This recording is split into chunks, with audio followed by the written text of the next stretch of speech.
ಸಂವಾದದಲ್ಲಿ ಇಲ್ಲಿ ತಮಗೆ ಗೊತ್ತಂತ 13 ಕುಟುಂಬಗಳು ಯಾರು ಆಕ್ಸಿಜನ್ ಕೊರತೆಯಿಂದ ಸರ್ಕಾರದ ನಿರ್ಲಕ್ಷ್ಯದಿಂದ ಇಲ್ಲಿ ತಮಗೆ ಗೊತ್ತಂತ 36 ಕುಟುಂಬಗಳಲ್ಲಿ 13 ಕುಟುಂಬ ಇಲ್ಲಿ ಮನೆಯಲ್ಲಿ ಮಾಡಿದಂತ ಜೇನ್ ಕೂಡ ಅವರು ಒಂದು ಅರ್ಪಣೆಯನ್ನ ಮಾಡಿದ್ದಾರೆ. ನಿರುದ್ಯೋಗ ಸಮಸ್ಯೆ ಬಗ್ಗೆ ಕೂಡ ಇಲ್ಲಿ ಮನೆಯಲ್ಲಿ ಮಾಡಿದಂತ ಜೇನ್ ಕೂಡ ಹೋಗೋದಿಲ್ಲ, ಅರ್ಪಣೆಯನ್ನ ಮಾಡಿದ್ದಾರೆ, ಗೊತ್ತಿರುವಂತ ವಿಷಯ. ಮತ್ತೆ ಎರಡನೇ ಇಂಟ್ರಾಕ್ಷನ್ ಅಲ್ಲಿ ಎರಡನೇ ಸಂವಾದದಲ್ಲಿ ಇಲ್ಲಿ ತಮಗೆ ಗೊತ್ತಂತ 13 ಕುಟುಂಬಗಳು ಯಾರು ಆಕ್ಸಿಜನ್ ಕೊರತೆಯಿಂದ ಈ ಸರ್ಕಾರದ ನಿರ್ಲಕ್ಷ್ಯದಿಂದ 36 ಕುಟುಂಬಗಳಲ್ಲಿ ಏನು ನಿಧನರಾದ್ರು. ಆ ಕುಟುಂಬಗಳೆಲ್ಲರೂ ಕೂಡ ಅವರ ನೋವನ್ನ ಇವತ್ತು ಮಾನ್ಯ ರಾಹುಲ್ ಗಾಂಧಿ ಅವರ ಜೊತೆ ಹಂಚ್ಕೊಂಡಿದ್ದಾರೆ. ಅವರು ಪ್ರಮುಖವಾಗಿ 3 ಬೇಡಿಕೆಗಳನ್ನ ಅವ್ರು ಇಟ್ಟಿದ್ದಾರೆ. ಮೊದಲನೇ ಬೇಡಿಕೆ ಏನಪ್ಪಾ ಅಂದ್ರೆ, ಸರ್ಕಾರ ಇವ್ರು ಯಾರೂ ಸತ್ತೇ ಇಲ್ಲ ಕರೋನಾದಿಂದ ಅಥವಾ ಇವರ ನಿರ್ಲಕ್ಷ್ಯದಿಂದ ಅಂತ ಇವರು ಮರೆಮಾಚ್ತಾ ಇದ್ದಾರೆ, ಇವರು ತಪ್ಪಿಸ್ಕೋತಾ ಇದ್ದಾರೆ. ಮೊದಲನೇದಾಗಿ they have to identify that this is a COVID death and this is happened because of the negligence of the government. ಅದು ಫಸ್ಟ್ ಅವ್ರು ಕೇಳ್ತಾ ಇರೋದು. ಎರಡನೇದು, ಅವರಿಗೆ ಕೋವಿಡ್ ಡೆತ್ ಆಗಿ ಪರಿಹಾರನ ಸರ್ಕಾರದಿಂದ ಕೊಡಿಸ್ಬೇಕು ಅಂತ ಹೋರಾಟ ಏನು ನಡೆಸಿದ್ದಾರೆ, ಅದಕ್ಕೂ ಕೂಡ ನಮ್ಮ ಬೆಂಬಲವನ್ನು ಕೇಳಿದ್ದಾರೆ. ಅದಕ್ಕೂ ಕೂಡ ನಾವು ಅವರ ಬೆನ್ನೆಲುವಾಗಿ ನಿಲ್ತೀವಿ. ಯಾಕಂದರೆ ಸರ್ಕಾರ ಸಹಾಯ ಮಾಡಲಾರ್ದ ಸಂದರ್ಭದಲ್ಲಿ ನಮ್ಮ ಅಧ್ಯಕ್ಷರು ಮತ್ತು CLP ನಾಯಕರು ಮತ್ತು ಸ್ಥಳೀಯ ಮುಖಂಡರು ಎಲ್ಲರೂ ಹೋಗಿ ಪಕ್ಷದ ವತಿಯಿಂದ 1 ಲಕ್ಷ ಪರಿಹಾರ ಕೊಟ್ಟಿರೋದು ತಮಗೆಲ್ಲರಿಗೂ ಗೊತ್ತಿದೆ. ಮತ್ತು ವಿಶೇಷವಾಗಿ ಅವರ ಪ್ರಮುಖವಾದಂಥ ಬೇಡಿಕೆ ಏನಪ್ಪ ಅಂದರೆ, ಇಲ್ಲಿ ಸರ್ಕಾರದ ನಿರ್ಲಕ್ಷ್ಯದಿಂದ ನಿಧನರಾದಂಥ ಪ್ರತಿಯೊಂದು ಕುಟುಂಬದಲ್ಲಿ ಕೂಡ ನಮ್ಮ ಜಯರಾಮ್ ರಮೇಶ್ ಸಾಹೇಬ್ರು ಹೇಳ್ದಂಗೆ ಅವರ ಆಧಾರ ಸ್ತಂಭ, ಅವರ ಏನು ಯಾರು ಗಳಿಕೆ ಮಾಡ್ತಾ ಇದ್ರು ಅವ್ರು ಕಳ್ಕೊಂಡಿದ್ದಾರೆ. ಅದಕ್ಕೆ ಈ ಎಲ್ಲ ಕುಟುಂಬದಲ್ಲಿ ಒಂದು ಸರ್ಕಾರಿ ನೌಕರಿ ಕಡ್ಡಾಯವಾಗಿ ಕೊಡಬೇಕು ಅಂತ ಅವ್ರು ಬೇಡಿಕೆ ಇಟ್ಟಿದ್ದಾರೆ. ರಾಹುಲ್ ಗಾಂಧಿ ಅವರು ಮತ್ತು ನಮ್ಮ CLP ನಾಯಕರು ಮತ್ತು PCC ಅಧ್ಯಕ್ಷರು ಒಂದು ಭಾಳ ಸ್ಪಷ್ಟವಾದಂಥ ಭರವಸೆ ಅವರಿಗೆ ನೀಡಿದ್ದಾರೆ. ನಮ್ಮ ಸರ್ಕಾರ ಬಂದಾಗ ಮೊದಲನೇ ಕೆಲಸ ಆಗೋದು ಈ 36 ಕುಟುಂಬಗಳಿಗೆ ಅವರ ಕುಟುಂಬದಲ್ಲಿ ಒಬ್ಬರಿಗೆ ಸರ್ಕಾರಿ ನೌಕರಿ ಕೊಡಿಸುವ ಕೆಲಸ ನಾವು ಮಾಡ್ತೀವಿ ಅಂತ ಅವರಿಗೆ ಆಶ್ವಾಸನೆಯನ್ನು ನೀಡಿದ್ದಾರೆ. ಹಾಗೆ ಅವರು ಸಾಕಷ್ಟು ವೈಯಕ್ತಿಕವಾಗಿ ಕೂಡ ಅಳಲನ್ನು ಹೇಳ್ಕೊಂಡ್ರು. ಅವರು ಯಾವ ರೀತಿ ಕಷ್ಟದಿಂದ ಜೀವನ ನಡೆಸ್ತಾ ಇದ್ದಾರೆ ಅಂದ್ಬಿಟ್ಟು ಕೂಡ ಪರ್ಸ್ನಲಿ ಅವರು ರಾಹುಲ್ ಗಾಂಧಿ ಅವರಿಗೆ ಅವರ ಮಾತನಾಡಿದ್ದಾರೆ. ರಾಹುಲ್ ಗಾಂಧಿ ಅವರು ಕೂಡ ಅವರ ನಿಧನರಾದಂಥ ಕುಟುಂಬದವರಿಗೆ ಧೈರ್ಯವನ್ನು ನೀಡಿ ನಾವು ಸದಾ ಅವ್ರ ಜೊತೆ ಇರ್ತೀವಿ ಅಂತ ಕೂಡ ಅವರಿಗೆ ಒಂದು ಭರವಸೆಯನ್ನು ನೀಡಿದ್ದಾರೆ. ಅದಕ್ಕೆ ನಾವು ಮುಂದಿನ ಸಲ ಸರ್ಕಾರ ಬಂದಾಗ ಖಂಡಿತವಾಗೂ ಅವರ ಬೇಡಿಕೆಗಳನ್ನು ಈಡೇರಿಸಲು ಪ್ರಾಮಾಣಿಕ ಪ್ರಯತ್ನ ನಾವು ಮಾಡ್ತೀವಿ ಅಂತ ನಾನು ಹೇಳಲಿಕ್ಕೆ ಬಯಸ್ತಾ ಇದ್ದೀನಿ. ಆದ್ದರಿಂದ ಇವತ್ತು ಈ 2 ಸಂವಾದದಿಂದ ಸಾಕಷ್ಟು ನಮ್ಮ ಪಕ್ಷಕ್ಕೆ ಏನು ಮುಂದಿನ ಚುನಾವಣೆಯಲ್ಲಿ ನಾವು ಯಾವ ರೀತಿ ಬುಡಕಟ್ಟ ಜನಾಂಗಕ್ಕೆ ನಾವು ಮಾಡಬೇಕಾಗಿರುವಂಥ ಕೆಲಸ ಇರ್ಬೋದು, ಮತ್ತು ಹೆಲ್ತ್ ಕೇರ್ನಲ್ಲಿ ಏನು ಇನ್ಫ್ರಾಸ್ಟ್ರಕ್ಚರಿನ ಕೊರತೆ ನಾವು ಕಳೆದ 3 ಅಲೆಗಳಲ್ಲಿ ನಾವು ನೋಡಿದ್ದೀವಿ, ಅದನ್ನು ಕೂಡ ನಾವು ಮಾಡಬೇಕು ಅಂದ್ಬಿಟ್ಟು ಅದು ಅರಿವನ್ನು ಮೂಡಿಸಿರುವಂಥ ಈ 2 ತಂಡಗಳಿಗೆ ನಾವು ನಮ್ಮ ನಾಯಕರಿಂದ ಹಾಗೂ ವೈಯಕ್ತಿಕವಾಗಿ ನಾನು ಧನ್ಯವಾದಗಳನ್ನು ನಾನು ಹೇಳಲಿಕ್ಕೆ ನಾನು ಬಯಸ್ತಾ sir.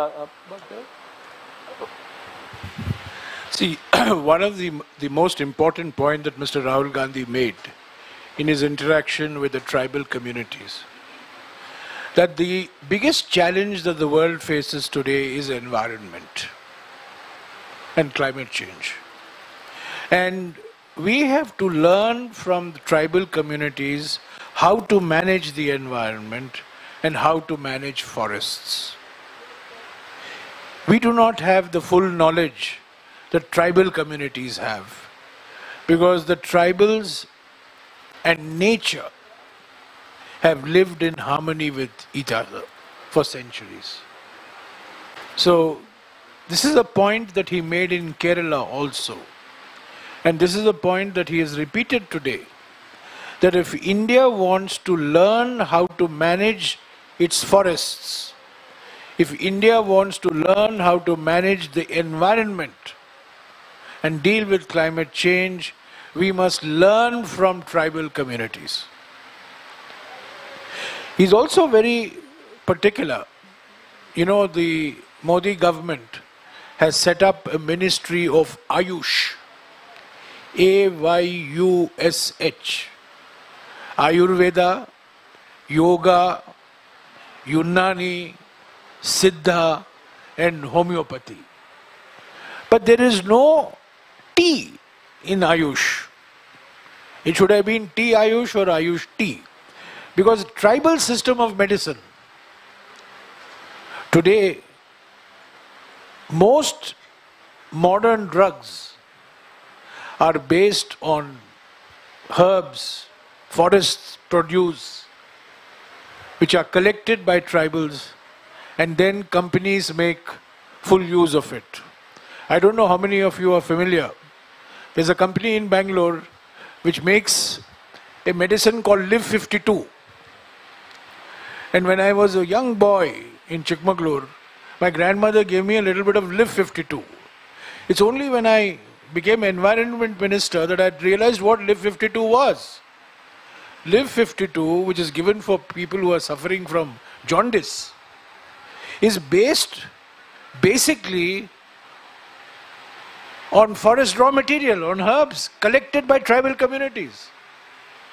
And profits are made by big companies. So in Kerala also this issue came up, that tribals not only know how to manage the environment and forests, but they have a system of medicine and health care, which will go a long way in benefiting all of us. So I think the basic point he was making is, we think we are modern and the tribals are backward or primitive. That's a completely wrong way of thinking. It's in fact we who are primitive and backward in many ways. And the tribals have the knowledge that the rest of us should be having. So let's open it up for questions. One by one. One by one, please. One by one, two questions, okay.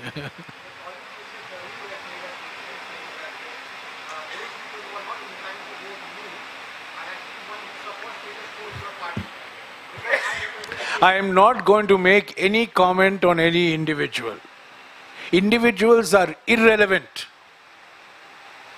The only thing relevant is Bharat Jodo Yatra.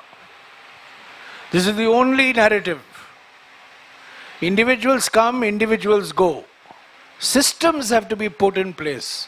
And what Bharat Jodo Yatra is doing is a mass contact program of the Congress party, which is transforming the party, is transforming individuals who are involved in the yatra, it's transforming Indian politics.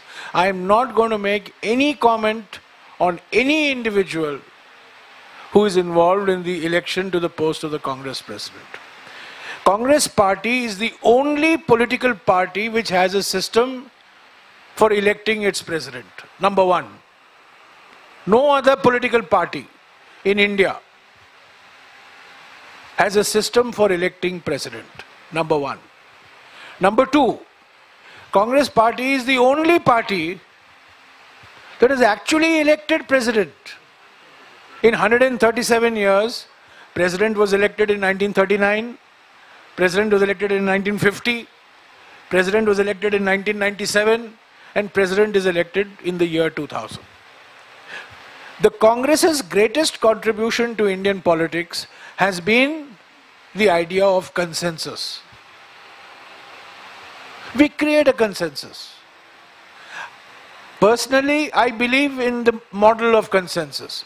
This is the model that Kamaraj popularized in '64 to select a successor to Jawaharlal Nehru. This was the model Kamaraj used in '66 to select a successor to Lal Bahadur Shastri. So I believe in the consensus model. But if consensus is not possible for some reason, then we'll have election. And we are the only party which has a system for having elections. We are the only party that has an independent election authority. Mr. Madhusudan Mistry is as fearsome as Mr. T.N. Seshan, minus the hair. I mean, he's got hair, T.N. Seshan didn't have hair. But in terms of their approach, they are identical. So you have no fear that this election will be fair. Every voter in this election Congress party election has a QR bar-coded voter ID card. There are 9,000 PCC delegates who will vote on the basis of voter ID cards, like an Aadhaar card. So this is, election will happen. But this is part of democratic politics. What is going to transform the Congress party is the Bharat Jodo Yatra. So that's the only focus, as far as I am concerned. And as far as many people in the Congress party are concerned. Today everybody in Karnataka is worried and involved only in planning for the Bharat Jodo Yatra.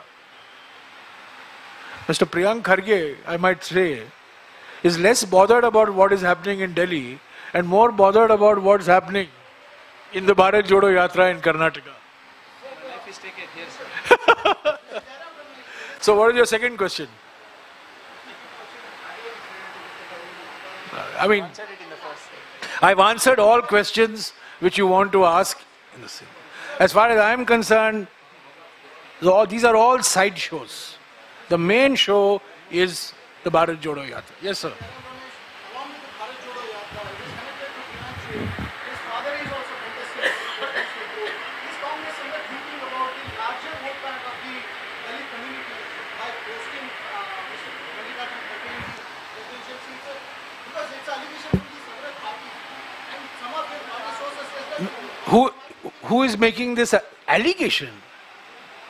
I mean, how can you make an allegation about somebody who, the facts are very well known? It's not an allegation. Are they alleging that Mr. Kharge is a Dalit? I mean, that's not an allegation. No. See, I am General Secretary Communication of the AICC. I cannot comment on any individual. I have taken a vow not to comment on any individual.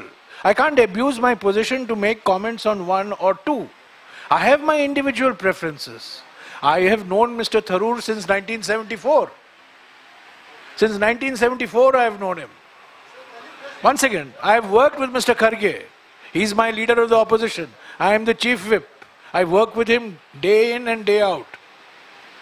But I am not going to say anything on the two individuals. All I am saying is there is an election. The election is free. It's fair. It's transparent. It's an internal election. But election is, once again, I'll come to you. The election will happen. There will be a result. There will be a president. But what matters is the Bharat Jodo Yatra. Are you concentrating on the Dalit vote? Sorry? Is somewhere Congress concentrating on the Dalit votes? Because Dalit vote is the larger community which votes for the Congress. Anybody, I mean, if I can, the only comment I will allow myself on Mr. Kharge. Mr. Kharge has had a 50-year record in public life. He's been a legislator in the state 9 times. He's been a member of parliament twice. He's a leader of the opposition. He's been a union minister. Okay? So you can't look at him as only one lens. He's a multi-dimensional personality. Dr. Tharoor is a multi-dimensional personality. This is a fight between two multi-dimensional, not fight, but it's a contest between two multi-dimensional personalities. And as of now, the last date of withdrawal is still not over. So we don't know whether there is going to be election on October 17th or not. So if you're telling that this is a fair election, just about the last minute change that we saw was... So what does that have to do with Bharat Jodo Yatra? I can't keep asking me the same question. But you asked me this question yesterday. This is a different question. You just reiterated the fact that it's a fair election. Yes. And it was, the last minute, I understand Mr. Kharge was informed by the High Command of the Congress that he has to contest. How do you know that? Are you privy to inside information? Come on. You are the same channel which flashed that Mr. Rahul Gandhi has air dashed to Delhi. On which day? Yeah? 24th. On 23rd. On 24th or 25th. Mr. Gandhi has gone to Delhi for consultations with Congress President. He was sitting in the container. He spent the whole day in that container in Kollam. And your channel and all the media, not only your channel, everybody. I mean, this is a herd instinct in the media is very strong. So if one channel does one thing, another channels will follow. And you had Mr. Gandhi going to Delhi. Do you have any information? Mr. Venugopal communicated the same to Mr. Kharge. Did you speak to Mr. Venugopal? We have information. No, no, I don't believe any information. I don't believe these sources. Mr. Kharge filed his nomination. Dr. Tharoor has filed his nomination. There are two candidates. And we are hoping that both of them will come and join the Bharat Jodo Yatra soon. Mr. Jairam, Ramesh, I have a question for you related to Karnataka. This is the first BJP ruled state that you mentioned. Yes. And before you did, Yes, yes. there were also posters in Karnataka on the National Herald case as well. Because you are also had started a campaign on the PCM and corruption, which is one of your, what you were setting the bow with when you're coming in. How do you plan to counter it, especially in a state where they're looking at even pulling out corruption cases which the Congress regime had? Please, by all means. I mean, let them pull out whatever they have to pull out, but let them pull out not fake news. This the National Herald case that you mentioned is a clear example of political vendetta. It's a clear-cut example of political vendetta. The manner in which this case has been concocted, I would say it's concoction, has been concocted, it's been misused, it's been used as a tool of harassment. Mr. Gandhi was questioned for 55 hours. Mrs. Gandhi was questioned for 10 hours. Mr. Kharge was questioned. He was sitting in parliament. Leader of the opposition is sitting in parliament and he is summoned by the ED. This is a clear case of political harassment and political vendetta. So let the BJP, see, the BJP dirty tricks department has been overactive from the 7th of September. First it was T-shirt, then it was container, third it was something else. Yesterday there was some fake post on Aarti, which we challenged and that person had to delete and we have filed a police complaint. We welcome all these dirty tricks because we can expose what these dirty tricks are. We will challenge.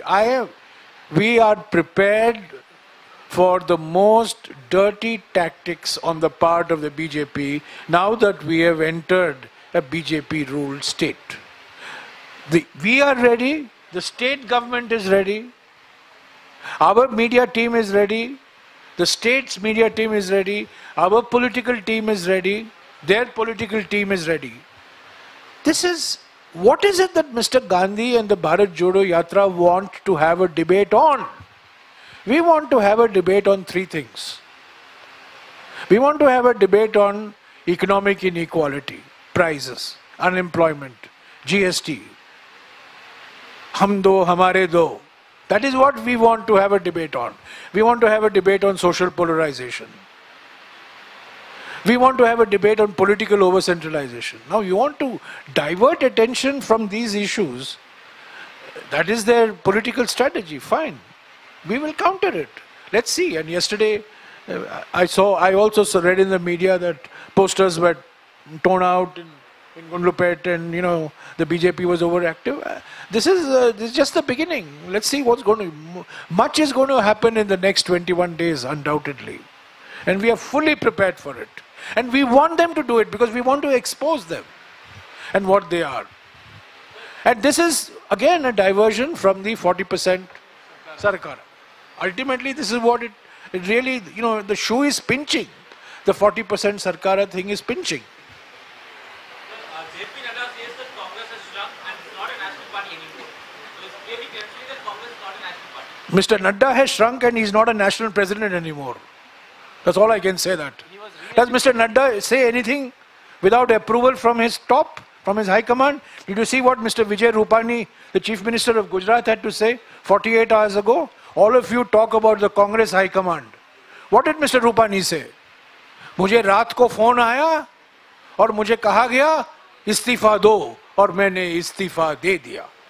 What is this? Is high command. The high command, super high command. At least in Congress party we will send observers. Those observers will talk. Then they'll pass a resolution. There'll be a democratic process. But the Chief Minister of Gujarat has said, रात को phone आया और मुझे कहा गया resign करो. Not even please resign करो. Resign करो. इस्तीफा दो. और मैंने इस्तीफा दे दिया. How obedient chief ministers are in BJP governments. If I'm not mistaken, Congress, he was re-elected, right? Congress is a... Who elected him? Sorry? Sir, he was re-elected. I was wondering who elected him. Yeah, exactly. Congress is a more internally democratic party than the BJP. There are more voices which speak. You know, we don't speak in one voice. That is the strength of the Congress party. We mirror the diversity of India. So we have multiple people. We have, different people giving different views on the same topic. And we don't, beyond a point, we don't put a lid. We don't shut them up. Yes, you're still not satisfied. Any other questions? But another, thank you. Thank you. So we'll have a briefing tomorrow. Tomorrow, any interactions? We'll not illa. So no. Keep you posted. We'll keep you posted. We'll have an interaction.